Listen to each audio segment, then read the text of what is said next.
नमस्कार, वंदे मातरम। मैं हूं श्यामगिरी। आप देख रहे हैं हमारा चैनल मुद्दा भारत का।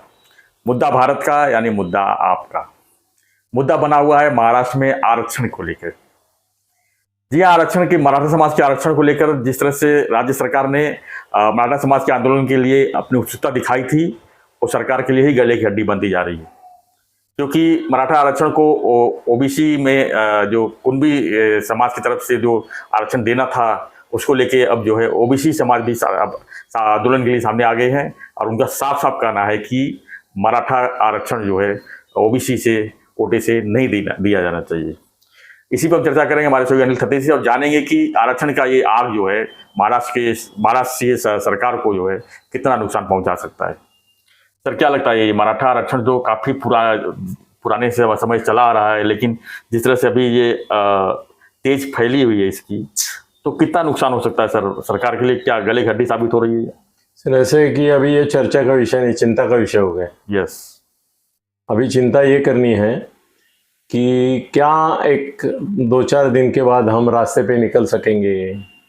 क्या 2-4 दिन के बाद महाराष्ट्र में रेलें चलेगी, बसें चलेगी, ये ट्रैफिक जो है, ट्रक जाते हैं, बसें जाती है, कार जाती है, वो रास्ते पे चल सकेंगी?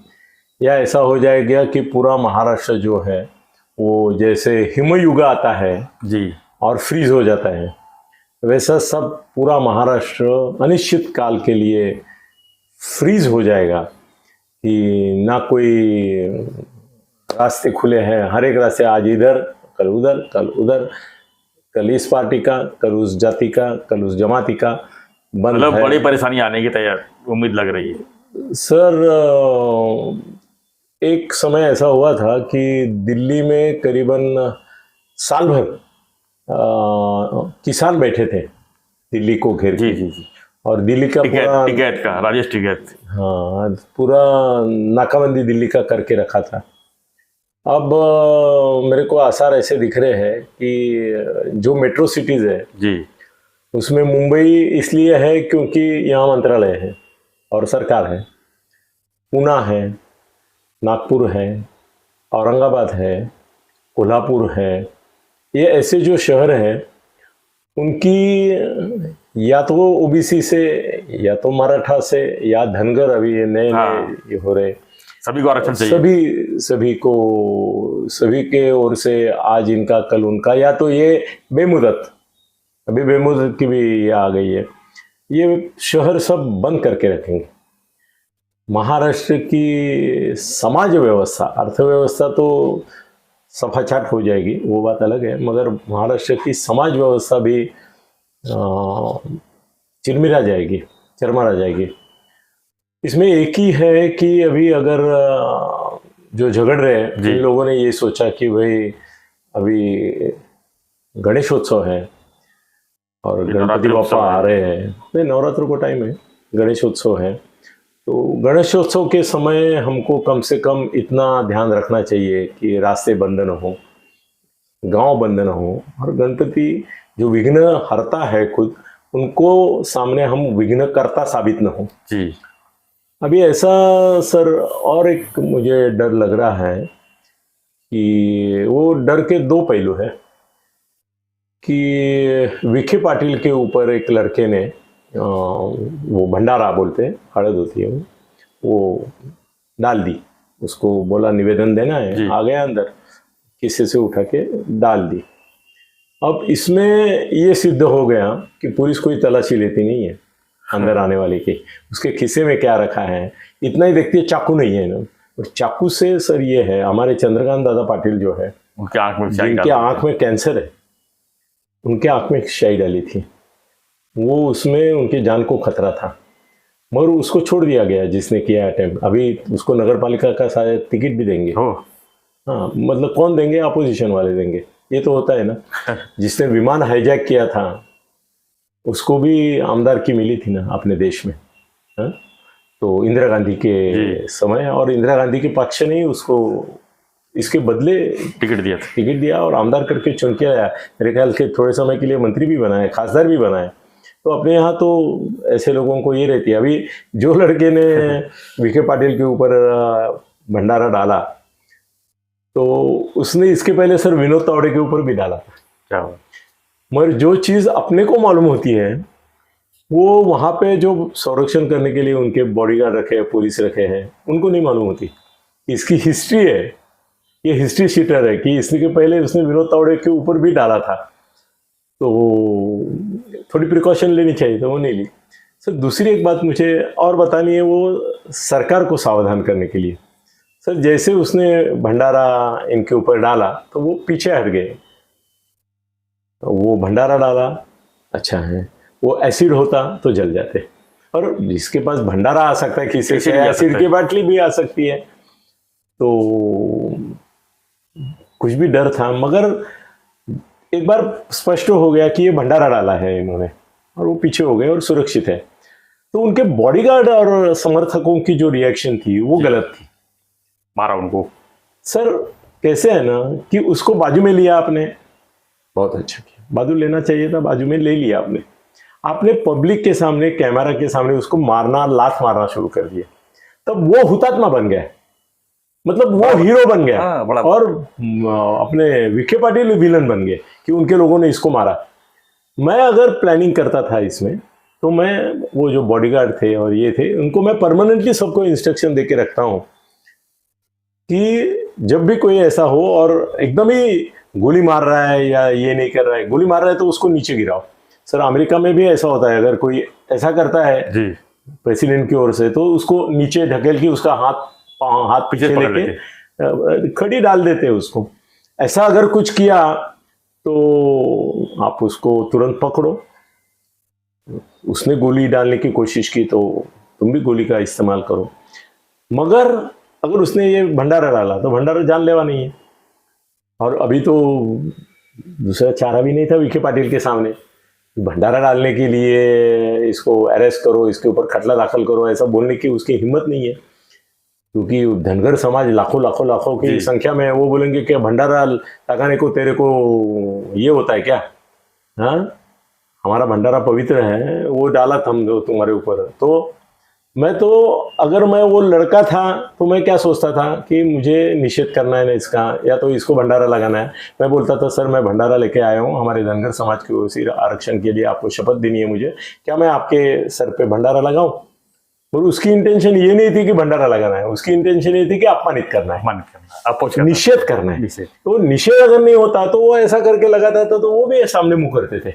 भंडारा कोई ऐसी गलत चीज नहीं है, पवित्र चीज है। भाई हम जेजुरी जाते हैं, मेरे दरेकर करके, गणेश दरेकर करके जेजुरी के मित्र हैं, वहां तो सर ऐसा आकाश पीला हो जाता है और उसमें किसी को गर्व नहीं लगता है। उल्टा भंडारा अपने ऊपर गिरे करके लोग दौड़ते हैं, कोशिश करते हैं। हाँ, और वहां से लाके आपको देते हैं कि भाई ये जेजुरी भंडारा, वो तो हमेशा मेरे लिए प्रसाद लाते हैं, भंडारा भी लाते हैं।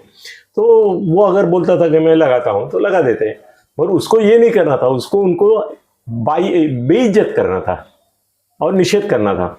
इसके लिए भी उसको जब नीचे गिराया तो वो निषेध का घोषणा देने लगा। उसको मालूम था ये इतने कैमरों के सामने मेरे को कुछ ज्यादा मारेंगे नहीं।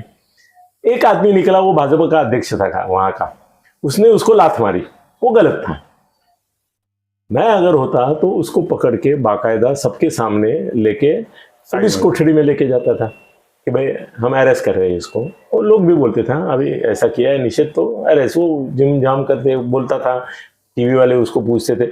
सर हमारी पुलिस भी ऐसी बेचार हो गई है, किसी को भी पकड़ती है ना, गुनहगार नहीं खूनी को भी, तो उसको मीडिया के सामने बोलने देती है। उसको भी बोलने दिया, पुलिस बाजू में ऐसा पहले हाथ पकड़ के खड़ा था, बाद में तो ऐसा खड़ा हो गया मतलब बोलो तुमको जो मीडिया से बोलना है, तो वो बोल गया। पुलिस भी आजकल पागल हो गई है, मतलब लाठीमार भी बेवकूफी से करते हैं। और खून, परसों वो एक खूनी तो मैंने पुणे में देखा कि उसने हाथ ऐसा किया कि मैंने बलात्कार किया, और पुलिस बाजू में है, कुछ नहीं कर पाई, कुछ किया। सर ये इसमें ऐसा है कि उसको बाजू में लेके जाते हैं, अंदर लेके जाते हैं और गुनाह दाखिल करते थे। नहीं, उसने भी ऐसा कोई ये नहीं किया था कि जिसकी वजह से उसके ऊपर अटेम्प्ट टू मर्डर का ये होगा, ऐसा तो नहीं था जी। तो मुझे ऐसा लगता है कि सरकार गलतियों पे गलतियां की जा रही है, पुलिस गलती की गलती बोल रहे, नेता भी गलती है। मगर मेरे को अभी डर ऐसा है कि सही क्या होना चाहिए इसके ऊपर अभी समझो ये डाला, भंडारा डाला, बड़ा पवित्र चीज़ है, उसके लिए हम आक्षेप भी नहीं लेंगे इतना। कल किसी ने एसिड डाला तो सर बाजू में इतने बॉडीगार्ड होते हुए भी मंत्री सुरक्षित नहीं है। तो अब मुझे ऐसा लगता है कि शरद पवार साहब के काफिले से 2 गाड़ियों को इतना दगड़ मारा पुलिस की कि वो भाग गई पीछे के पीछे। अभी ऐसा होने वाला है कि मंत्रियों को पब्लिक में जाने का डर लगेगा, कौन कहां से आया होगा और क्या करेगा। और सर 1 सेकंड की बात होती है, वो 1 सेकंड में कुछ भी हो जाता है भाई।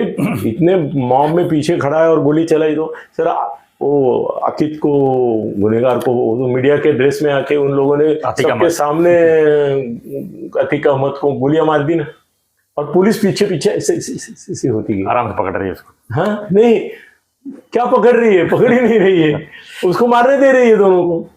बाद में दोनों तो सरेंडर हो गए, उनका तो ये था। अभी ये जो मामला हुआ है आरक्षण के मामले में, उससे सर महाराष्ट्र में ये अभी सरसकट प्रमाणपत्रांसाठी मुख्यमंत्र्यांनी वेळ मागितला। जरांगे पाटील म्हणतात तसं होणार नाही, वडेट्टीवार ये अभी आपस में लग गई जी। और ऐसी लगी है अभी सर महाराष्ट्र में ओबीसी समाज, मराठा समाज, दूसरे कई समाज सब आपस में।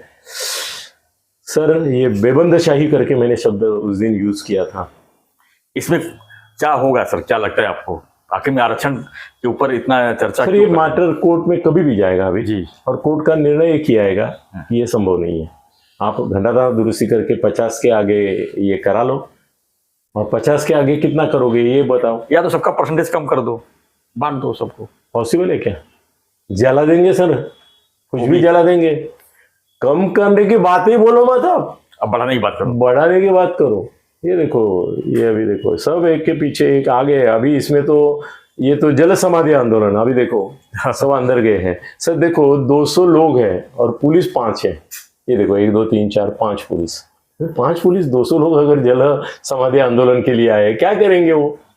ये आंदोलन में अजीब अजीब से देखने को मिलता है। उनको मालूम है जल समाधि कुछ होती नहीं है, ऐसे गुड़गा भर पानी में जाने के से कोई समाधि नहीं देता है सर। इसमें पहली बार ऐसा हो रहा है कि कोई सीरियसली आमरण उपोषण भी कर रहे हैं। नहीं तो ऐसा है कि मेरे बहुत दोस्तों ने आमरण उपोषण किए। हाँ।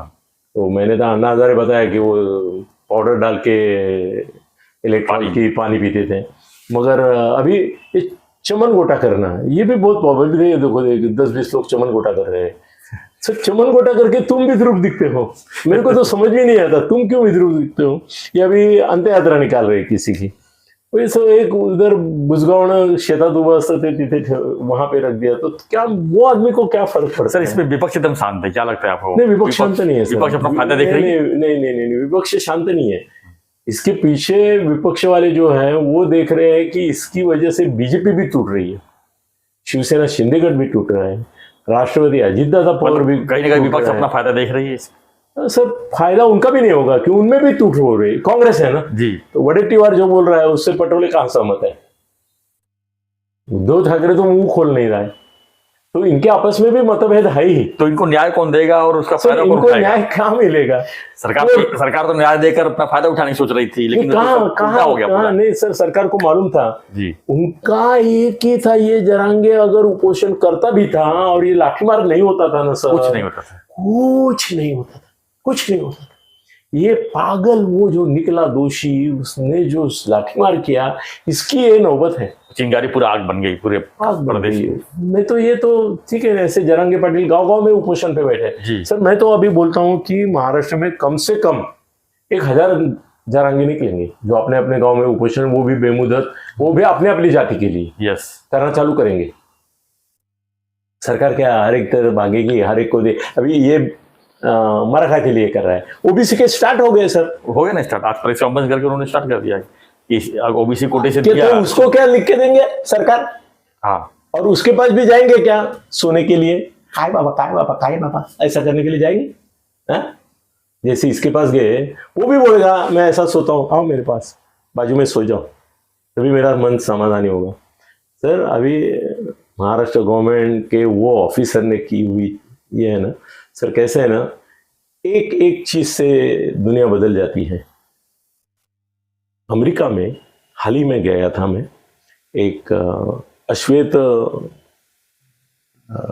आदमी को गाड़ी से उतारा पुलिस ने, छोटा मामला था, उसने सिग्नल तोड़ा। तो वो जो ये था जिसने उतारा, वो ट्रैफिक पुलिस, वो गोरा था, मतलब श्वेत था, और ये अश्वेत था, कृष्णवर्णीय था। तो उसको नीचे उतार के उसको नीचे गिराया और उसके मुंडी पे पाँव रख दिया बूट का, और ऐसा करके उसको मार दिया। वो अपने क्या झटके में उसने किया मालूम नहीं, मर गया वो। हम मर गया ना सर ऑन द स्पॉट। वो दृश्य लाइव टेलीकास्ट हो रहा था। एक आदमी को सिग्नल तोड़ने के लिए पकड़ के उसने मारा। सर अमेरिका 7 दिन तक जल रही थी। वॉशिंगटन, न्यूयॉर्क, सभी सगळे शहर जितने बड़े हैं, उतने जितने बड़े मॉल थे, जितनी बड़ी दुकानें थी, 100% जल गई। 100% पूरा न्यूयॉर्क आप रास्ते पे देखते थे। मैं न्यूयॉर्क से बहुत परिचित हूँ, क्योंकि न्यूयॉर्क में मैं बहुत बार गया हूँ। सर एक कोई दुकान नहीं, मैं उस समय उधर था करके बाद में देखा, सर एक दुकान नहीं बची न्यूयॉर्क में। मैं वॉशिंगटन नहीं गया, मगर बोले वॉशिंगटन तो सर में ये अभी, हाल है। तो ये हुआ सर, सरकार को कुछ नहीं कर पाई। एक आदमी उसकी वजह से पूरा, सर अभी भी ऐसा होता है ना, एक आदमी को कुछ होता है तो उसके लिए पूरा राज्य ये करता है, उसकी वजह से चुनाव की निकाल बदलते हैं सर। बिल्कुल बिल्कुल सर। लेकिन अभी जो स्थिति पैदा हुई है महाराष्ट्र में, उसमें सरकार को क्या करना चाहिए? जिस तरह से ओबीसी आरक्षण वाले आंदोलन कर आ रहे हैं, धनगर अलग आ रही है, और मराठा समाज से मानने तैयार नहीं है। दोषी करके जो दोषी था उसने ये आग लगा दी। अभी नहीं, अब तो लग गया, जो हो गया सो हो गया। ये आग नहीं बुझेगी। अब जो स्थिति जो ये पैदा हो रही आग है, बुझेगी नहीं, उसके लिए सरकार इलेक्शन तक ये आग बुझेगी नहीं। और इलेक्शन का इसमें कौन किधर है उसके हिसाब से ऐसे झटके बैठेंगे, आप सोचेंगे नहीं ऐसे ये आ जाएंगे। मेरे को तो ऐसा लगता है कि सभी पार्टियों को बाजू में रख के जात वाले अपनी अपनी जातों के उम्मीदवार खड़ी करेंगे, अपक्ष होके, या तो एक अलग आघाड़ी, मराठा आघाड़ी बनाएंगे, ओबीसी आघाड़ी बनाएंगे, और उसकी ओर से चुनाव में लोग खड़े करेंगे और वो चुन के आएंगे। एक अपक्षों की दुनिया बन जाएगी, और वो डिसाइड करेंगे सरकार किसकी बनानी। हाँ सर, बहुत बहुत बहुत एक आदमी की गलती। सर ये महाराष्ट्र के लिए ठीक नहीं, लेकिन महाराष्ट्र विकास के लिए ठीक नहीं है। नहीं, किसी के लिए ठीक नहीं होता, हिंसाचार कभी भी ठीक होता ही नहीं है। और अभी सरकार के हाथ में कुछ नहीं सर, अब ये जनता डिसाइड करेगी, और जनता ने डिसाइड कर लिया है जी कि लड़ेंगे, अच्छी तरह लड़ेंगे, आपस में लड़ेंगे, आर पार की लड़ाई करेंगे, आर पार की लड़ाई। Thank you sir. तो हमारा मुद्दा यही था आज का, कि मराठा समाज के साथ साथ में बाकी समाज के लोग जो उठ के खड़ा हुए आंदोलन के लिए, तो महाराष्ट्र की सरकार जो है किस तरह इसको हैंडल करेगी और किस इसका रिजल्ट क्या होगा, इसी पर हम चर्चा कर रहे थे। आपका भी कोई ओपिनियन होगा तो हमें कमेंट बॉक्स जरूर लिखिए, और हमारा जो रिक्वेस्ट है, चैनल को सब्सक्राइब नहीं किए हैं तो सब्सक्राइब कीजिए, क्योंकि हम जो है पल पल की जानकारी जो है रोज आपके सामने रखते रहेंगे। धन्यवाद। जय हिंद, जय